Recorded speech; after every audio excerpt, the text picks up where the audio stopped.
Students, आज हम समझेंगे कि हम किस तरह आर्किमिडीज प्रिंसिपल की मदद से किसी भी ऑब्जेक्ट की डेंसिटी जो है वो मालूम कर सकते हैं। मतलब आर्किमिडीज प्रिंसिपल को अगर हम थोड़ा सा चलें यहाँ पर रिवाइज करें तो उन्होंने ये बात कही थी कि अगर हम किसी ऑब्जेक्ट को फ्लूइड में या किसी चलें इसमें लिक्विड में हम डालते हैं तो उस पे यानी लिक्विड जो है वो उस बॉडी पे एक फोर्स लगाता है जिसे हम अप थ्रस्ट कहते हैं, मतलब उसको ऊपर की तरफ उठाता है, जिससे उसका जो हम कह सकते हैं वजन है वो हमें कम महसूस होता है। जैसे यहाँ पर चले मैं मैस के हवाले से बात करता हूँ कि इस ऑब्जेक्ट का मैस हमने देखा जब पानी में नहीं डाला था 5 kg था, ठीक है, और जब इसे पानी में डाला गया तो इसका जो मैस है ये 3 kg हो गया। मतलब जो 2 kg हमें इसका मैस कम महसूस हुआ वो बेसिकली वो वाटर था जो कि इस ऑब्जेक्ट ने, मतलब ये देखिए यहाँ से 2 kg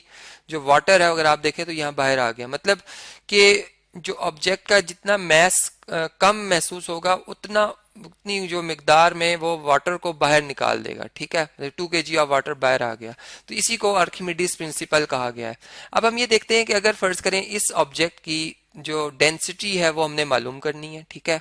जबकि ये वो वाटर है जो कि इसने डिस्प्लेस किया, इसकी डेंसिटी, वाटर की डेंसिटी तो हम जानते हैं कि वो कितनी होती है जी, वो होती है 1000 kg पर मीटर क्यूब या क्यूबिक मीटर, ठीक है। तो इसका मतलब ये हुआ कि अगर हम इन दोनों की डेंसिटीज का, इनकी डेंसिटीज की रेशो ले लेते हैं, ठीक है, यानी देखें यहाँ पर d डिवाइडेड बाय डेंसिटी, ठीक है, दोनों की डेंसिटीज की अगर हम रेशो लें तो, और डेंसिटी होती क्या, अगर आप इसको देखें तो डेंसिटी होती है जी एक रेट का नाम है कि मैस पर यूनिट वॉल्यूम, मतलब कि कितनी स्पेस में कितना ज्यादा मटेरियल या पार्टिकल्स मौजूद हैं जो कि उसके मैस को रिप्रेजेंट करें किसी ऑब्जेक्ट के। तो जितनी ज्यादा मैस होंगे, जितने कम वॉल्यूम में, ठीक है, स्पेस में, उतनी ज्यादा उसकी डेंसिटी होगी। ये होती है जी हमारे पास डेंसिटी की एक रेशियो, ठीक है, जिसे हम रेट कहते हैं, बेसिकली ये एक रेट है, ठीक है। तो यहाँ पर अगर आप देखें तो ये हमारे पास फिर इस ऑब्जेक्ट का, जो कि ये हमें स्टोन या जो भी ऑब्जेक्ट था इसकी जिसकी हमने डेंसिटी मालूम करनी, इसका मैस फर्ज करें ये m1 है और ओवर इसका वॉल्यूम जो कि v है। अब वॉल्यूम यहाँ पे बेसिकली हम बात यूं करेंगे कि ये वो क्वांटिटी होती है जो इस 3 डायमेंशनल ऑब्जेक्ट ने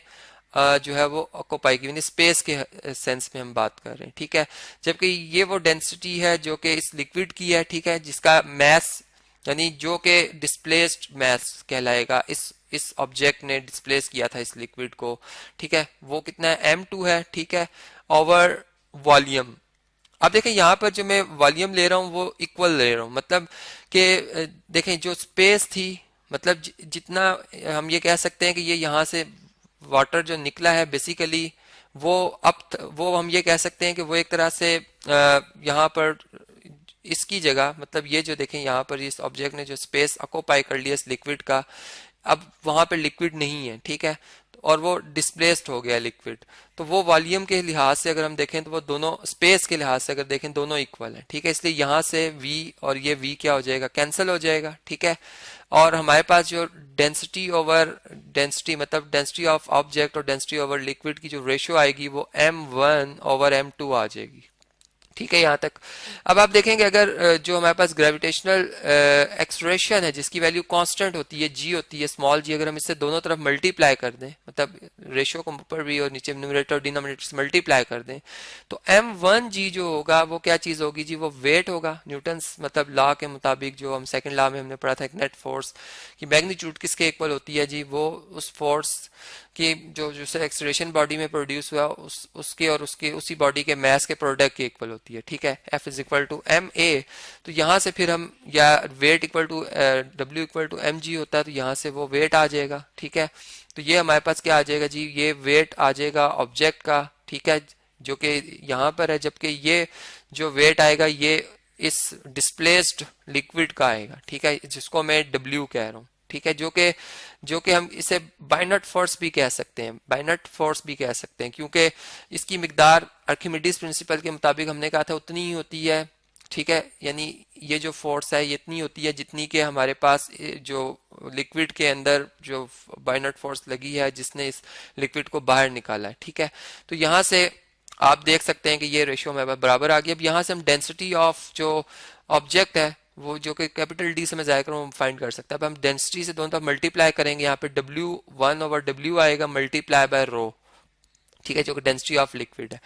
जो कि वाटर के केस में हम जानते हैं कि 1000 kg पर मीटर क्यूब होती है, क्यूबिक मीटर होती है। अब यहाँ से ये वो फार्मूला हमारा बन गया जो कि हमें डेंसिटी मालूम करने में हमारी मदद करेगा। ठीक है जी। अब हम एक प्रॉब्लम यहाँ पर लिखते हैं,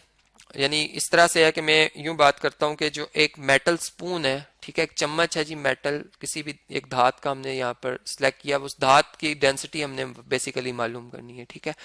तो वो हमारे पास 0.48 न्यूटन है। ठीक है, ये क्या चीज़ है जी, इसका वेट है, जिसे मैं W1 कह देता हूँ मेटल स्पून का। ठीक है, यहाँ पर वेट भी लिख देते हैं। ठीक है जी। तो अब इस तरह से है कि अगर मैं इसको वाटर में डालता हूँ, ठीक है, तो जो W आ जाता है मेरे पास, यानी वाटर में जो इसका वेट मुझे, मैं जब मैथ्स में इसका मेजर करता हूँ, फिर इसको G से, ग्रेविटेशन एक्सलेशन से मल्टीप्लाई करता हूँ, 0.42 न्यूटन होता है। मतलब इसका मैथ जो है वो क्या हुआ जी,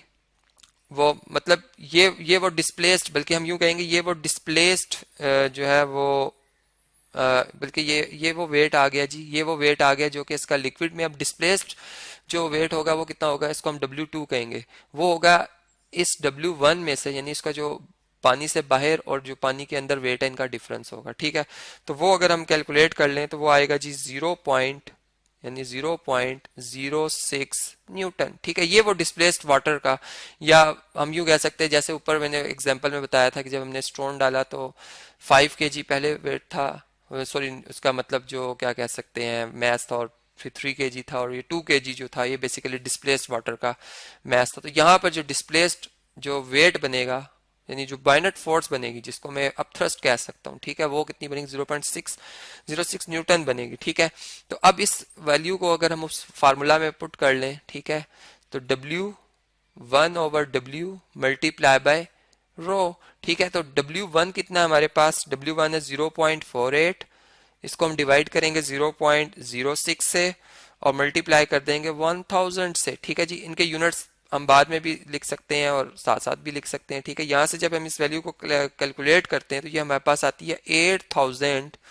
8000 किलोग्राम पर क्यूबिक